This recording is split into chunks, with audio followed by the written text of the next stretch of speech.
네, 여러분 안녕하십니까. 온 국민의 관심 속에서 치러진 4.11 총선 제19대 국회의원 선거가 모두 마무리됐습니다. 결과는 예상을 깬 새누리당의 원내 과반수 확보, 새누리당의 사실상의 승리로 끝이 났습니다.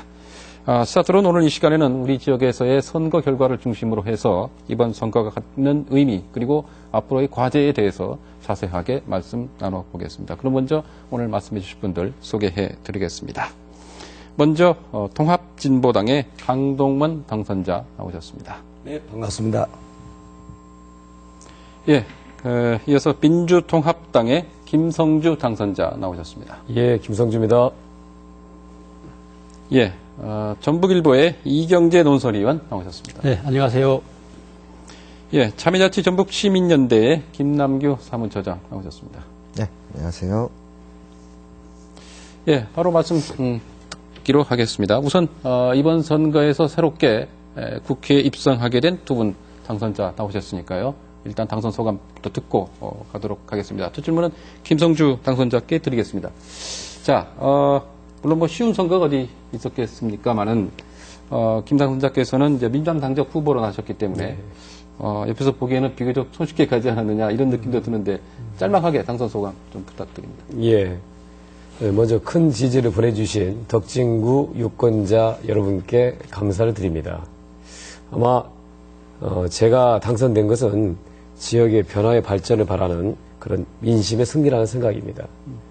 저는 도 의원을 하다가 중도에 사퇴하고 출마했기 때문에 그거에 대한 부담이 굉장히 많았습니다. 예.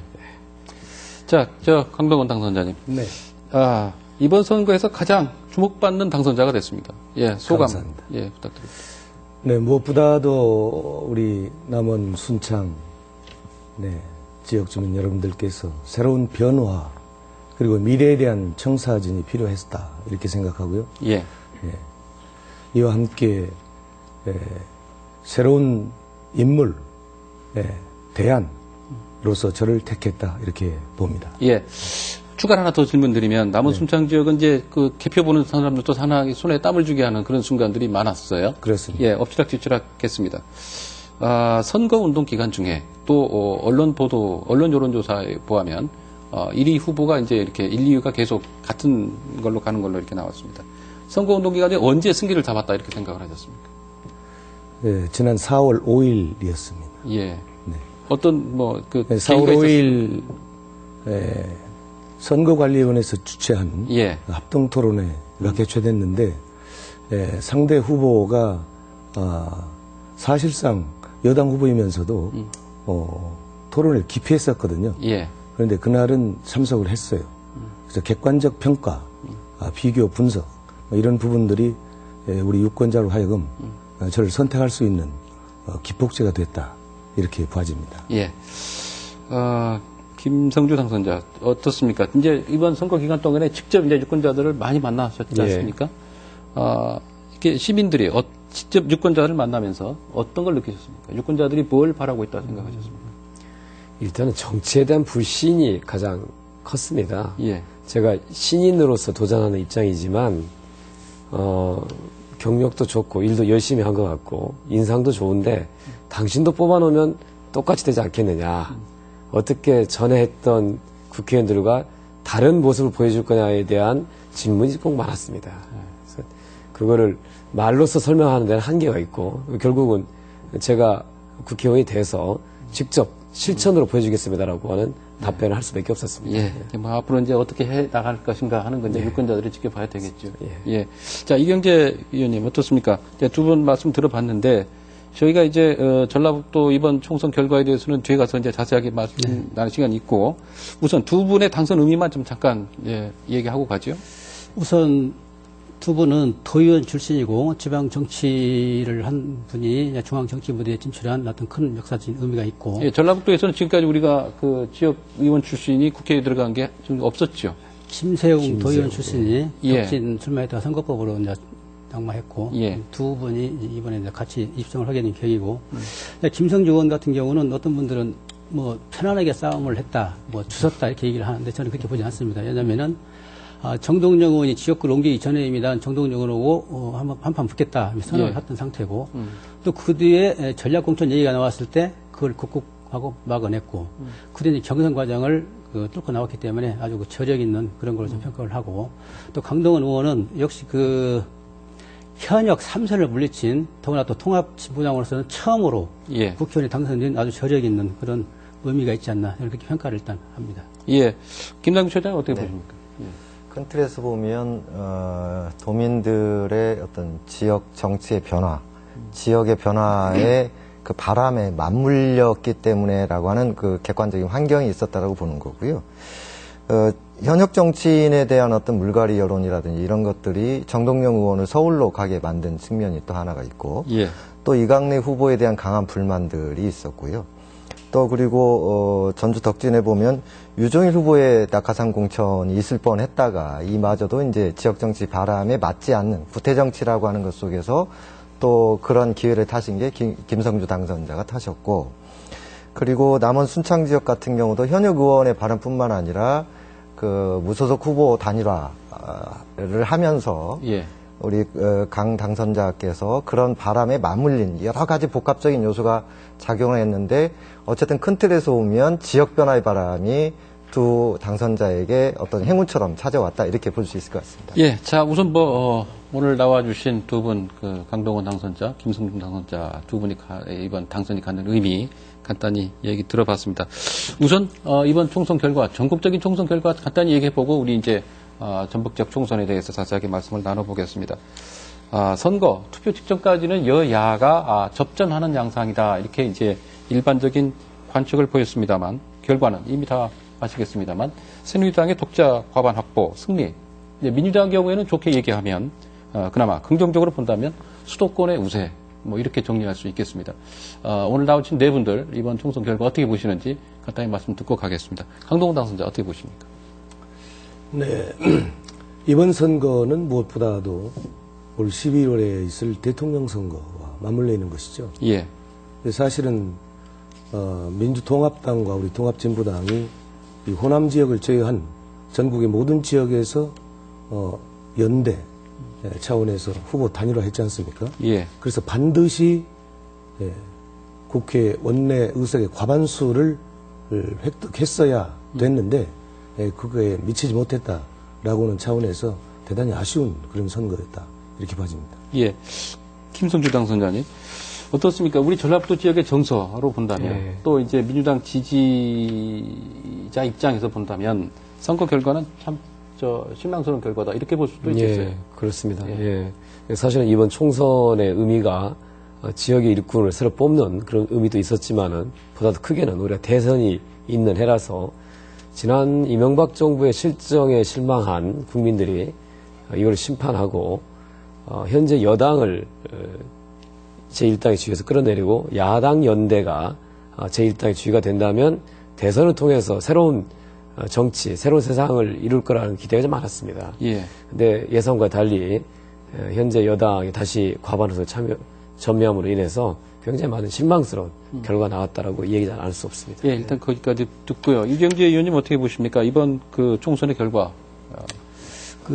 민주통합당 입장에서 보면 아주 안타까운 입장인데요. 왜냐면은 다 작은 물고기를 지금 그물에 넣을 찰나에 지금 놓쳐버린 그런 경우인데, 왜냐하면 새누리당이 아주 안 좋았거든요. 밀면 넘어가는 그런 상황에서 152석이라고 하는 가만수를 허용을 했는데, 저는 새누리당이 잘했다기보다는 민주당의 내부의 어떤 문제점에 좀 포커스를 좀 맞추고 얘기를 한다면은, 예. 이번 총선에서 그 이슈가 좀 여러 가지 있었습니다. 사실은 공천 문제가 있었고, 민간인 불법 사찰 문제가 있었고, 또 그 뒤에 김용민 씨의 그 막말 파문이 있었고, 그 뒤에 수원 여자 토막살인 사건이 있었습니다. 이런 5가지 정도 큰 그 이슈가 있었는데, 새누리당은 그 이슈들을 요리를 잘 한 반면에, 또 예. 그때 뭐 책임지고 또 물갈이하고 사퇴시키고 슬기롭게 잘 조정을 해온 반면에, 민주통합은 그저 좀 어리벙벙하게 설마 하다가 슬기하고 또 책임을 묻지 않고 그냥 덮어두고, 이런 그 과정이 전략상의 어떤 문제로 드러나서 많이 좀 잃어버린 것이 아닌가, 저렇게 생각을 하고, 예컨대 김용민 씨 막말 사건이 저는 보수를 결집한 계기가 됐다고 보는데, 이게 정부적인 현상이기 때문에, 예. 수원 살인 사건이 났을 때 조현일 청장이 다음날 바로 사퇴서를 밝혔거든요. 예. 또 수리하고 다음 이제 후임 물색에 들어갔는데 김용민 씨가 막말 사건 났을 때 그 강력한 어떤 교체 요구, 민주당 내부에서 요구가 있었단 말이죠. 근데 결국은 본인한테 맡겨두고 선거까지 끌고 간 그런 것들은 어떤 실기한 부분이 될 수가 있고 그에 앞서서 한 또 부분은 새누리당은 공천을 비교적 자본 없이 뭐 박근혜 그 새누리당 비대위원장 주관하에 갔지만은 이쪽은 한 지붕 세 가족이다 보니까 개파가 남배랄지 또 밀실 뭐 할지 또 하루 만에 또 바뀌고 이런 공천 파문, 파동 여러 가지 악재를 슬기있게 극복하지 못한 그런 결과가 이번 총선으로 나타나지 않는가 이런 것 한 요인을 둘 수 있다고. 예. 뭐 야당 입장에서 보면 이번에 그 국회 권력을 바꿀 수 있는 어떤 그 절호의 기회였는데 기회를 놓쳤다. 예, 기회를 놓쳤다. 이제 야당 입장에서 본다면 그렇게 이제 해석할 수는 있겠습니다. 김남규 처장이 어떻게 보십니까? 네. 사실 이런 권력 교체에 좋은 기회를 만들어 놓은 것은 민주당이나 뭐 야당이 한 게 아니고 촛불 때부터 광우병 촛불 때부터 국민이 만들어 놓은 거거든요. 예. 그런데 이제 결과적으로 보면 새누리당이 압승한 거고 민주당과 야권이 패배한 건데요. 조금 자세히 들여다보면 새누리당은 박근혜 그 비대위원장을 중심으로 해서 방어 전략을 쓴 것 같고 민주당은 공격자 입장이었는데 방어자는 방어를 잘했는데 공격자가 공격 전술을 제대로 구사하지 못한 거다 이렇게 볼 수 있을 것 같습니다. 예를 들면 새누리당은 이명박하고 이렇게 이명박 정부하고 선갈르기를 하기 위해서 당 명칭을 개선한다든지 그 다음에 그 신인 정치인을 대거 구태 정치인보다 공천한다든지 그 다음에 공약에서도 민주당과의 희석을 위해서 복지 정책의 좌클릭을 좀 했잖아요. 그래서 민주당 차별성을 좁혀갔고 그리고 또 한 가지 특징은 대선의 전초전이라고 하면 대선 후보가 가시화돼가지고 대선 이후에 어떠한 정권이 나타나느냐 태어나느냐에 대한 미래 비전을 한나라당은 박근혜라는 대선 후보가 있어서 보여줬는데 민주당은 보여주지 못했다는 겁니다. 그리고 민주당이 이제 공격자로도 조금 좀 잘못했다라고 하는 것은 야권 연대와 공천하다가 모든 걸 다 끝내버리는 시간이 촉박해가지고 정치적 구도를 만들지 못했고 국민들의 어떤 변화와 쇄신의 요구, 권력 교체의 요구를 담아내지 못했다는 거죠. 뭐 아까 이경재 위원님께서 민간인 사찰 문제 등 이것도 이제 그런 어떤 그 전략의 부재라든지 이런 것과 겹쳐 있다고 생각하고요. 또 한 가지 중요하게는 수도권에서는 대부분 이제 이겼다라고 이야기할 수 있지만 강원도라든지 경상도 지역에서 대거 패배했고 충청도도 마찬가지 아닙니까? 즉 수도권은 이미 서울시장 보궐선거를 통해서 정치적 구도가 형성됐는데 그 이상 진전한 게 없는 것 같고요. 정권 심판에 대한 지역화 전략이 없었다. 그래서 뜬구름 잡기식 정권 심판을 한 그런 이야기한 결과가 아닌가 이렇게 볼 수 있겠습니다. 거기까지 듣겠습니다. 저 강동원 당선자께는 제가 이렇게 한번 질문 드려보죠. 아까 이제 야권연대 부분 언급을 하셨기 때문에 물론 이제 강동원 당선자께서는 이번에 이 호남 지역에서 민주당의 아성을 뚫고 통합진보당이죠. 예, 그 후보로서 당선이 되는 성과를 거두긴 했습니다만 과거에 보면 그 이번 야권연대의 힘이 그렇게 발휘를 못했다. 왜 이제 어떤 예를 드는 경우가 있냐? 그 울산 지역 같은 경우도 이제 4년 전 그때 그 이전 선거에서는 에 비해서는 이번에 야권 연대를 했음에도 불구하고 기대만큼 성적이 못 나왔다 이런 평가도 있습니다. 어떻게 생각하십니까? 네, 옳은 지적이라고 봅니다. 이 야권 연대의 시너지 효과가 최대 발휘되지 못했다. 이런 것은 아까 말씀드린 대로 연대 과정에서 후보 단일화하는 과정에서 서로 힘 겨루기 하는 큰 집으로서 민주당이 좀 대승적 자세를 보이지 못했다. 이제 그런 것을 하나 지적할 수 있겠고요. 이제 그런 결과에 따라서 전통적으로 강원도의 우리 야당 세력이 회복 단계에 있었는데 오히려 이번은 새누리당에게 빼앗기는 이와 함께 부산, 경남, 울산의 국회의원 51석 중에 민주당에서 당초에 15석까지 이렇게 봤는데 거기에 거의 미치지 못하는 그런 상황으로 결과가 나오지 않았나 이렇게 봐서 매우 아쉽습니다. 예. 자, 김성주 당선자. 뭐 같은 맥락입니다. 좀 구체적으로 좀 들어가 보죠. 뭐 새누리당 입장에서는 승리 요인이고요. 민주당이나 그 통합진보당 입장에서는 패배 요인이 되겠죠. 어떻게 보십니까? 좀 구체적으로 들어가면 어떻습니까? 예. 사실 이번 총선을 앞두고 새누리당은 자기 당에 대한 국민들의 따가운 비판을 피하기 위해서 당명을 바꾸고 박근혜 비대위 체제로 선거했다 볼 수가 있고요. 민주당은 역대 선거에서 실패했던 것이 개혁 세력, 진보 세력의 분열로 인해서 보수 정당에게 의석을 내준 것에 대한 반성으로 철저히 야권 연대를 실현하는데 치중을 했다고 봅니다. 예. 민주당은 먼저 시민정치 세력과 같이 해서 민주통합당을 만들었고 또 통합진보당하고 같이 해서 야권 연대를 실현했는데 여기까지는 좋았다고 보는데요. 뭔가 반 MB 말고 새롭게 국민들에게 2012년 대선에 승리해서 펼쳐질 새로운 세상에 대한 비전을 제시하는 게 약하지 않았는가. 뭐 선거운동 기간 내내도 MB 정권 심판 외에 새로운 비전을 제시하는데 약했다. 그래서 저희는 패인으로 바라보고 있습니다. 예, 이경재 의원님. 뭐, 조금 이제 구체적으로 들어가 보면 사실 그렇지 않습니까? 새누리당으로 이제 그 당명이 바뀌기 전, 이전 그 한나라당 그 말기만 하더라도, 그대로 선거를 치른다면 80석, 100석 건지기도 어렵겠다 했는데 지금 150석이 넘었잖아요. 새누리당의 승리 요인, 민주통합당의 패배 요인, 어떻게 보십니까? 아까 잠깐 언급을 했습니다. 새누리당 입장은 거의 뭐 질이 밀리는 상태에서 그나마 이제 추설이어서 전열을 꾸려가지고 전장에 내보내는데 그걸 의외의 성과를 다 거둔 겁니다. 이제 그 이면에는 박근혜 비대위원장을 뭐 선거 여왕이라고 하는데 어떤 일사불란한 1인의 어떤 그 리더십이 전국을 훑고 다니면서 흡인하는 것이 이제 효과를 봤다. 그 흡인하는 그 주요 정책이 미래를 많이 얘기를 한 겁니다. 민주통합당은 이른바 이제 차별화 전략이겠죠. 현 정권의 심판론에. 민주통합당은 오로지 그 MB 정권 심판 이거 하나만 가지고 전국을 뭐 영남도 그러고 수도권도 그러고 전라북도도 마찬가지로 그거 하나를 제시하고 했는데 예. 새누리당은 미래를 얘기하면서 보수 결집을 해 나갔던 거죠. 그래서 아까 얘기한 것처럼 강원도는 지사가 민주통합당 출신 지사인데도 불구하고 9석이 전체 새누리당으로 넘어가고 충청권에서 대거 다 뺏기고 그렇지 않습니까? 그런 것들이 하나 승리라고 볼 수가 있겠고 민주통합당은 결국은 한명숙 대표의 리더십 부재가 아닌가.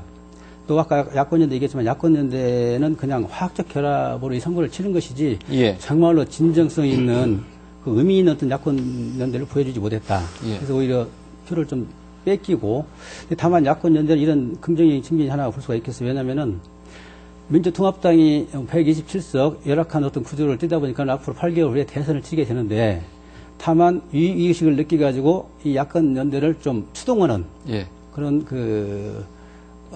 위기의식의 어떤 역량을 좀 강화시키는 앞으로 추후 지금 총선 결과는 이렇게 나왔지만은 예. 그 동인이 되지 않을까. 그래서 예. 앞으로 주목해서 봐야 될 결과에 대해서 뭐 아주 좋게 해서 그러는데 이른바 각성제 역할을 하겠다 네. 그런 거죠.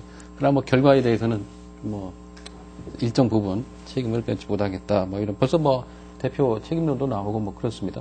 김남 교수님 어떻게 보십니까? 전통적으로 보면 여야에 대한 그 어떤 그 투표 성향이 여4, 야3, 부동층 3 이렇게 전통적으로 이렇게 갈라져 나왔던 부분이 있거든요.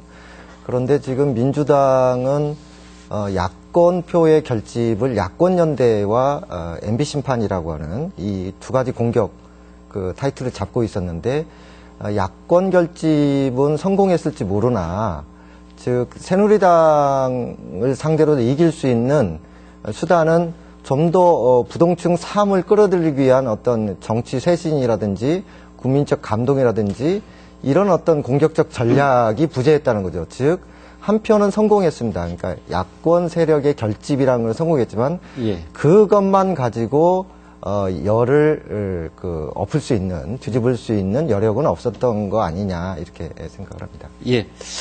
자, 이제 하나만 더 얘기하고 우리 전북 지역 총선 얘기 한번 들어가 보기로 하지요.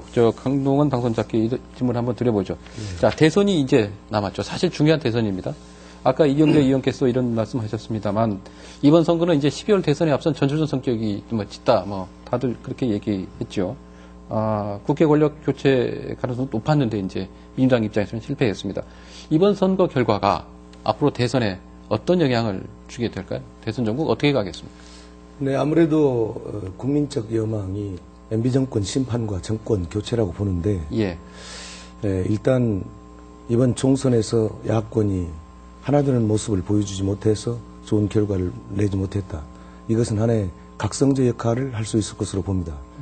이번 선거에서 나타난 여러 가지 문제점들을 민주통합당과 우리 통합진보당에서 필연코 대선에서 연대해야 되는 문제가 있는데 이것을 반면 교사로 삼아서 가일층 예. 정권을 창출하는데 더 좋은 단합의 계기가 되지 않을까 이렇게 봐집니다. 예, 김성주 당선자 어떻게 보십니까? 이제 대선 얘기 이제 하면 이제 언론에 나오는 얘기는 이런 것 같습니다. 박근혜 이제 비대위원장 같은 경우는 이제 언론의 표현대로라면 탄탄대로, 문재인 당선자 같은 경우 첩첩산중 이렇게 돼 있어요. 이제 다른 이제 제3의 인물은 이제 안철수 씨의 이제 안철수 교수의 주가가 상당히 높아지는 그런 이제 일면을 보이는데. 이번 선거 결과가 이번 이제 얼마 남지 않은 대표별 대선에 어떤 영향을 줄 것인가 어떻게 보십니까? 저희 민주통합당과 야권 입장에서 보면 상당히 아쉬운 선거였다고 볼 수가 있습니다. 우리나라는 전통적으로 보수와 진보의 세력 분포가 보수 쪽이 훨씬 강한 구조에 있습니다. 훨씬 더 안정적이고 탄탄하죠. 진보는 상대적으로 뿌리가 약합니다. 그래서 연대하고 통합하려고 했던 것이 그런 이유였는데요. 이번에 그걸 이루지 못함으로 인해서 대선에 대한 상당히 좀 불안감이 깃든 건 사실입니다. 그러나 모든 게 전화위복이라고 생각해서 아까 말씀드렸다시피 일단 연대하고 힘을 최대한 합치고 그다음에 새로운 비전들을 국민들에게 제시한다면 현재 새누리당을 비롯한 보수 세력이 갖고 있는 비전이라고 하는 것은 상당히 허상이거든요. 예. 그걸 잘 효과적으로 드러낸다면 저희는 대선에서 승리하고 새로운 사회를 만들 수 있다. 이렇게 저희는 확신하고 있습니다. 예, 이경재 의원님. 저는 두 가지 면을 보겠습니다. 대선을 앞두고 새누리당은 일단 정리가 됐습니다. 박근혜 비대위원장으로 가닥이 다 잡혀진 상태나 마찬가지고 다만 이제 민주통합당한테는 고민을 좀 안겨준 선거가 아닌가. 예컨대 문재인 당선자가 지금 부산에서 적어도 4, 5석 예상을 했지 않습니까? 예. 2명밖에 안 됐거든요. 조경태, 문재인. 문성건실할지 김정길 다 지금 떨어졌단 말이죠. 과연 이 세력 가지고 대권 행보에 나설 수 있을 것인가 이런 의문을 하나 던져줬고, 이럴 경우에 다른 대권 주자는 누가 될 것인가. 정세균 의원이 지금 종로에서 이김으로써 지금 본인의 표현처럼 더 큰 정치를 하고 싶다 그런 얘기를 하지 않습니까? 예. 아마 대권 행보를 나설 것 같고 또 안철수 교수도 지금까지 해온 행보를 보면은 거의 대권에 가담하지 않을까 이렇게 보는 측면이 있기 때문에 야권한테 대권 주자를 누구한테 맡길 건지 고민을 던져준 선거다. 또 손학규 대표까지 끼어 있습니다. 그래서 예. 앞으로 8개월간은 아주 흥미진진한 대권 주자 레이스가 펼쳐지지 않을까 이렇게 보는 예. 거죠. 김남규 사무처장. 예. 네, 거의 다 이야기를 하셨는데요. 일단 민주당은 내부적인 문제가 우선할 것 같습니다. 이번 선거에서 박근혜 위원장이 미래 비전을 줄 수 있었다라고 하는 것은 대권 주자로서의 어떤 가시적인 효과를 충분히 발휘했다는 측면에서 이야기를 하고 있는데요. 지금 민주당 같은 경우는 선거 연합도 했지만 민주당 내부의 계파적 갈등을 예. 해결하기 위해서 빨리 대선 후보를 조기 가시화하고 여러 가지 내분을 정리하는 게 우선일 것 같고요. 두 번째는 아까도 말씀드렸지만 이번 선거가 지역화에 실패했거든요. 즉 정권을 심판하고 정권 교체를 하면 지역이 무엇가 달라지는 건지, 예를 들어서 지역균형 발전이라고 하는 정책이 이명박 정부에서 사라졌다라고 하는 것, 그런 어떤 정권을 교체함으로써 돌아올 수 있는 지역 발전이라고 하는 어떤 가시적인 성과라든지, 특히 대기업 위주의 정책에서 서민들 위주의 정책을 가려면 재벌 위주의 정책을 바꾸고 경제 민주화를 함으로 해서 중소기업이라든지 지역의 소상공인이 어떻게 살 수 있는 것인지 예. 구체적인 그 정책에서도 미래 비전 이것이 대권 후보와 같이 결합되면서 가지 않으면 잘못하면 그 이번 총선의 재판이 될 수도 있다라는 생각도 있고 만약 이런 것들 잘 해낸다면 좋은 약이 될 수도 있겠다 이렇게 생각을 합니다. 예, 그 김당규 최장께는 제가 관련해서 어차피 이제 우리 전라북도에 관련된 총선 결과에 대해서 이 얘기에 들어가야 되니까요. 이번 선거에서 우리 지역 출신의 그 중진 의원들의 부침이 있었습니다. 아까 이제 이경재 논술위원께서 얘기하신 정세균 의원이 종로에 당선이 됐고 지난번 대통령 선거 때 대선 주자였던 정동영 후보는 낙선이 됐습니다.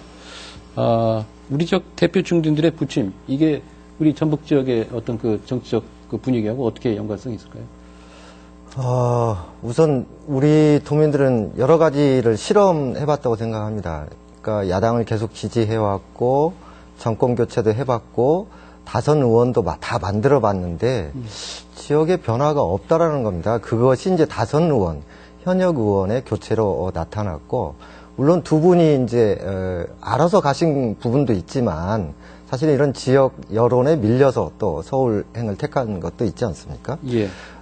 그런데 이분들이 서울에서 당선이 됐다라고 하면 지역의 신진 정치인들과 결합돼 가지고 또 다른 어떤 시너지 효과가 나타났을 텐데 한 분은 되고 한 분은 안 됐기 때문에 과연 그 어떤 전북 정치의 지형이 지역의 신진 정치인과 중앙 정치가 어떻게 결합돼서 나타날지는 또 관심 있게 두고 봐야 될 문제일 것 같습니다. 예, 이경재 의원님 어떻게 생각하십니까? 전라북도 어떤 정치적 약화와 관련된 문제로 저는 보고 싶거든요. 예. 어찌됐든 간에 뭐 정치적 거물이고 둘을 뭐 그렇게 보지 않을 수 없는 요인이 있고 또 정동영 의원 같은 건 이제 낙선을 함으로써 그 대권 주자 반열에 완전히 밀려나 있지 않습니까?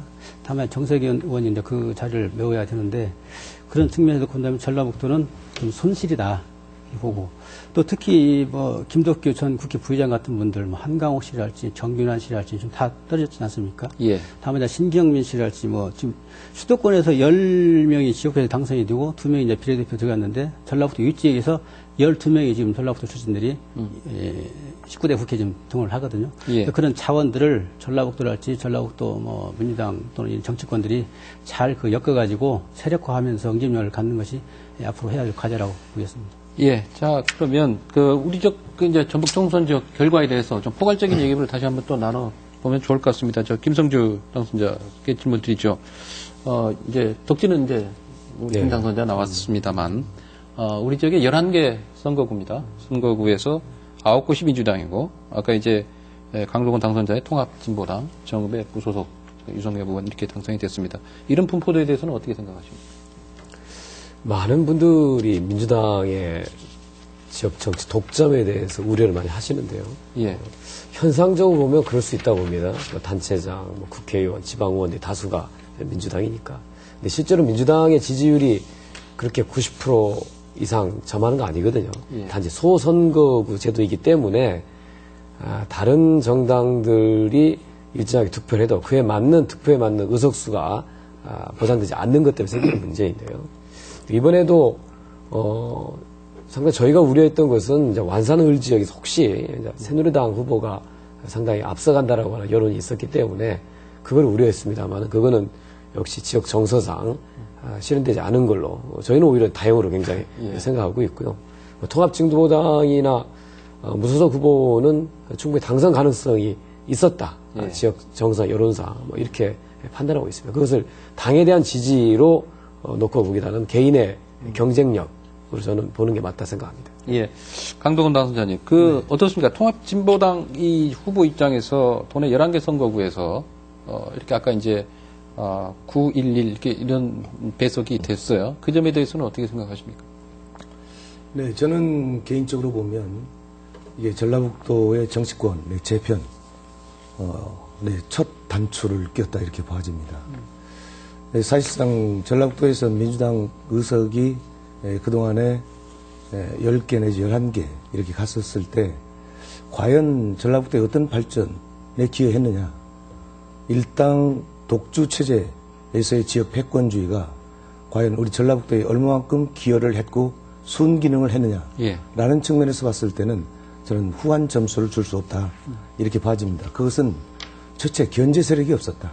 그리고 경쟁 구도가 이루어지지 않았다.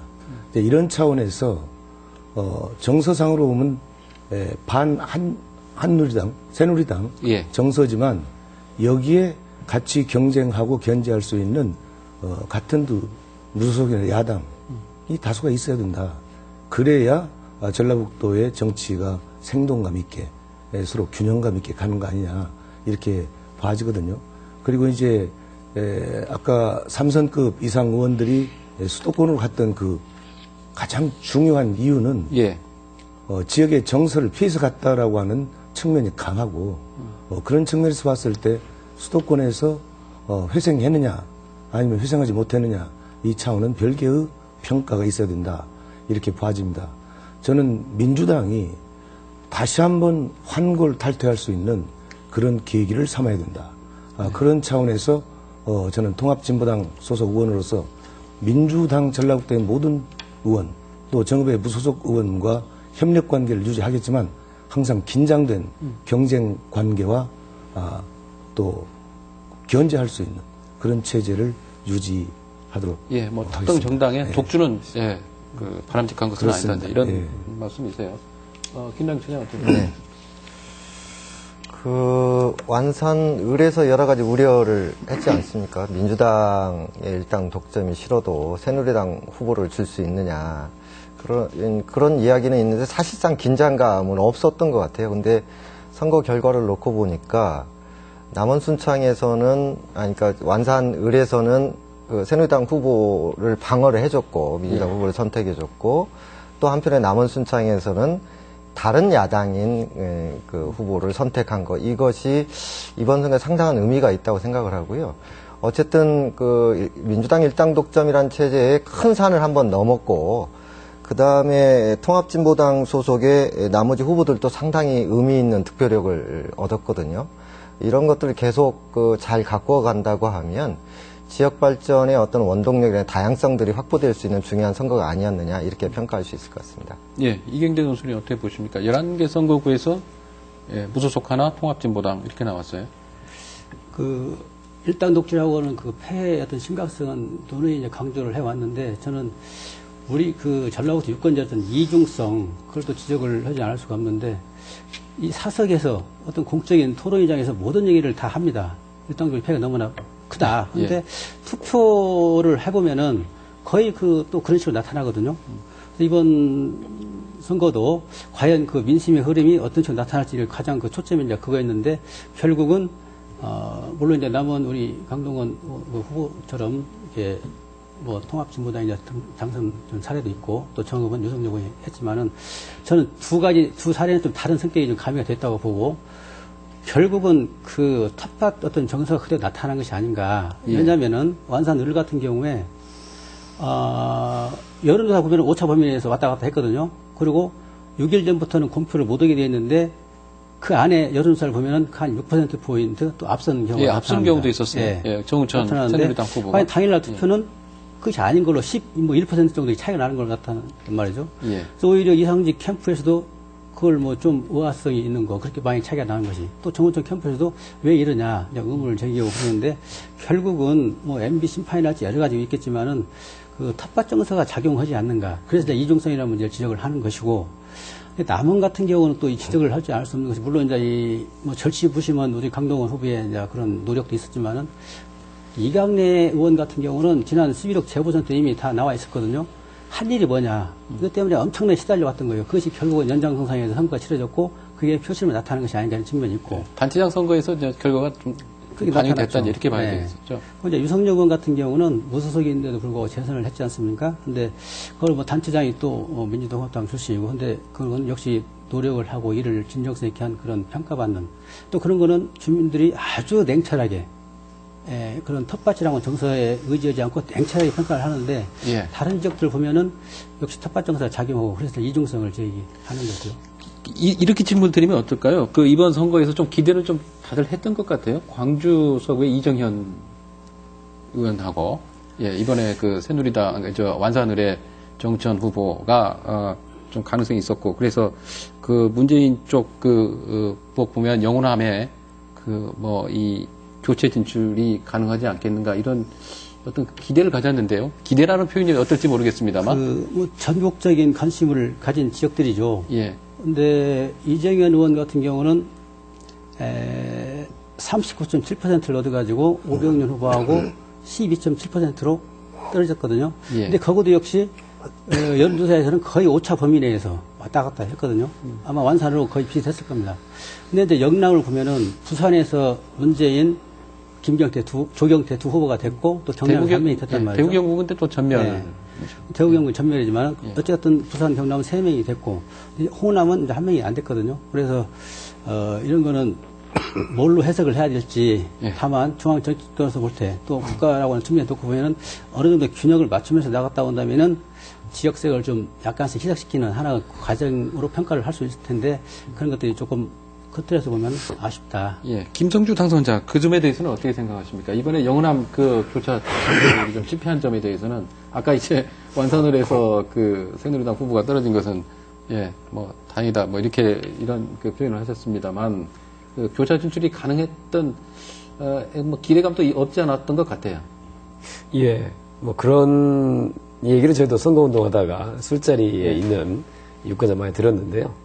저는 아까 말씀드렸다시피 지역에서 민주당이 얻고 있는 체제 지지도는 50%대 정도입니다. 예. 근데 의석을 90% 이상 가져가는 거거든요. 이거는 선거 제도의 문제지 민주당의 정치 독재의 문제는 아니다 생각합니다. 저도 여러 번 토론에서 말씀드렸다시피 군소정당도 자기 지지도만큼 의석을 확보할 수 있도록 독일식 정당 명부제나 또는 권역별 비례대표 도입해야 됩니다. 그걸 도입하면 이런 사태들이 피할 수 있거든요. 근데 지금은 그렇지 않은 상태에서 견제 심리가 작용한다는 거죠. 광주도 마찬가지, 전주도 지역색이 아니라 광주는 더구나 진보당 후보지 않습니까? 민주당 후보가 아니지 않습니까? 근데 새누리당 후보에게 의석을 줘서 안 된다라고 하는 견제 심리가 작용했기 때문에 여론조사 결과와 다르게 실제로는 새누리당 후보가 낙선하는 결과였고 부산도 마찬가지다 생각합니다. 그러니까 제도적 개선을 풀어야지 어느 특정 당의 정치 독점이라고 하는 거에 초점을 맞추면 해결이 어렵다는 생각입니다. 예, 강동원 당선자. 저는 이제 이런 생각도 해봅니다. 이번에 영호남 교차 진출이 실패했다 하는 것은 사실은 우리가 몇 석을 내줄 때 이번에 사실 보면 새누리당이 승리한 그 기인에는 대구, 경북, 부산, 경남의 의석수가 호남에 비해서 월등히 많지 않습니까? 그래서 정서상으로 교차 진출이 가능해졌을 때 결국 등을 보는 것은 호남 쪽이 아닐까 이런 생각도 해봐요. 그래서 이번에 교차 진출이 실패한 부분에 대해서는 어떻게 생각하십니까? 내줘서도 괜찮을 뻔했다. 전반적인 정치 구도상 예. 논리적으로 보면은 그게 타당하다고 볼 수 있습니다. 그러나 제가 볼 때는 큰 틀에서의 호남 정서, 큰 틀에서의 호남 정서로 봤을 때는 한두 석 정도 내줄 수 있다 이렇게 봐지지만 그러나 소지역 선거구 단위로 한다면 다시 또 소지역 이기주의가 준동하는 거 아닌가. 그래서 우리 지역만큼은 안 된다. 다른 지역에서 내줄 수는 있지만 우리 지역에서는 안 된다. 이런 선거 구민들의 의식 구조가 이런 결과를 낳았다. 이렇게 봅니다. 예. 자, 이제 한두 가지만 정리하고 이제 마무리해야 될 것 같습니다. 김남규 처장께 이렇게 아까 강동원 당선자께서 잠깐 언급을 하셨습니다만 이제 이번 선거가 치르기 이전부터 물갈이 여론들이 많았었고 이번에도 보면 11개 선거구에서 초선 진출들이 압도적으로 많습니다. 예, 중진의 대거 몰라. 그래서 이제 벌써부터 그런 얘기들이 많이 나오죠. 예산 아니면 전복기 하나 챙기기에 초선들이 가서 과연 어떤 일을 갈 것인가 우려의 부분들이 있습니다. 그런 부분에 대해서는 우리가 어떻게 이제 앞으로 남은 과제를 어떻게 정리해야 되겠습니까? 초선들이 많음으로 해서 충분히 우려할 수 있는 상황이라고 생각을 합니다. 왜냐하면 지방의원들도 마찬가지고 국회의원들도 가면 일단 공부를 좀 해야 되거든요. 시간이 좀 걸리는데. 그런데 막상 중진 의원이라 해서 뭘 잘했고 초선 의원이라서 뭘 못한다라고 하면 전제조건은 좀 없을 것 같아요. 다만 아까도 말씀드렸지만 민주당의 개파 정치 다음을 빨리 넘어서 지역 발전 전략을 세우고 그 안에서 전북 전체 의원들 또 수도권 전북 출신 의원들의 협력 체계를 꾸리는 게 먼저 중요하겠고 특히 초선 의원들이 많기 때문에 초선 의원들의 네트워크 이게 각계의 어떤 지역 또는 각계의 어떤 정책 사안을 가지고 움직이는 게 아니라 이번에 지역 도민들이 모아준 어떤 이런 민의, 개혁의 지역도 변화에 대한 요구를 담아서 소선 의원들끼리 네트워크를 좀 우선 잘했으면 좋겠다. 그래서 그냥 우리가 이렇게 도민들이 바꿔놓은 이 판이 또다시 가서 실망스러운 판이 아니라 초선 의원들이 잘 갖고 논다라고 하면 예. 우리 지역도 이렇게 발전할 수 있다라고 하는 그런 가능성들을 충분히 열을 수 있다. 저는 그렇게 생각을 합니다. 예. 예. 이경재 의원님, 뭐 마무리 말씀으로 하셔야 될 것 같습니다. 두 분 또 당선자 말씀 드려야 되니까요. 이번에 국회에 진출하게 된 당선자들에게 뭐 당부 말씀이라든지 좀 부탁드립니다. 네, 뭐 축하드리고요. 전라북도 정치력이 아주 취약합니다. 어떤 사안이 벌어지면은 그 갈래를 타지 못하고 응집력도 보여주지 못하고 또 전략도 없으면서 우왕좌왕한 걸 많이 보여줬는데 앞으로 그런 역할을 좀 보정하는 그런 역할을 해주기를 기대하고 예. 특히 11명 전라북도 국회의원 중에서 7명이 초선 의원입니다. 그래서 초선 의원들이 좀 세력화하고 응집력을 가지면서 전라북도 지역의 어떤 쇄신이랄지 변화를 좀 이끌어가고 그런 역할을 해줬으면 하는 그런 바람입니다. 예. 김순일 당선자님, 우리가 이제 뭐 당선되고 나면 다 그런 얘기 하잖아요. 뭐 초심 잃지 않겠다. 아니면 이제 초심 잃지 마라. 그러는데 어디 들어갈 때 하고 나올 때 다르다고 하듯이 또 지키기가 또 쉽지 않습니다. 초심 어떻게 유지하겠습니까? 초심은 일단 당선자, 대표가 된 사람의 자기 의지를 굉장히 중요하다고 보고 있고요. 또 개인의 의지에만 의존해서는 안 될 것 같고요. 예. 지역의 유권자들이 오히려 내가 선택한 대표가 제대로 일할 수 있도록 계속 관심과 격려와 때에 따라서는 비판을 계속 유지해가는 게 필요합니다. 저는 그것을 시민정치라고 규정하고 예. 덕지는 시민정치 1번지를 만들겠다고 선언한 것입니다. 예, 초심 어떻게 유지하시겠습니까? 네. 여러 가지 지금 의견들 주신 과정에서 전라북도에 이번에 초선 의원이 7분 계신데 상당히 걱정하시는 것 같습니다. 그런데 저는 그렇게 생각하지 않습니다. 왜냐하면 7명 정치인 중에서 초선이 다 초선이겠지만 예. 기성정치를 해오신 분들이 계시고 예. 정치 신인이 계십니다. 재선급 초선도 있고 3선급 초선도 있다 이런 그렇습니다. 말씀이시죠? 그래서 예. 정치 신인, 다른 업종에서 종사하시다가 정치권을 이렇게 이번에 처음 입문하신 분들은 상당히 공부를 많이 하셔야 되겠지만 기성 정치인으로서 제도권에 예. 몸담고 있는 분들은 어느 정도 노하우가 있습니다. 충분히 그래서 가능하다. 저희들이 충분히 네트워크를 가지고 예. 행적 협력을 갖고 예. 정당끼리 초당적 협력을 한다면 걱정 마시라. 뭐 네. 이런 말씀이시고요. 큰 문제 예. 없을 것 같습니다. 예. 네. 예, 선거는 끝이 났습니다. 여야의 구성, 정치적 지형도가 새롭게 그려졌습니다. 새누리당 152, 민주통합당 127, 통합진보당 13석, 300석의 분포가 그렇게 그림이 그려졌습니다. 그게 국민의 선택입니다. 이제 국민의 선택대로, 요구대로 19대 국회가 어떻게 해나갈지는 저희들이 지켜봐야 되겠죠.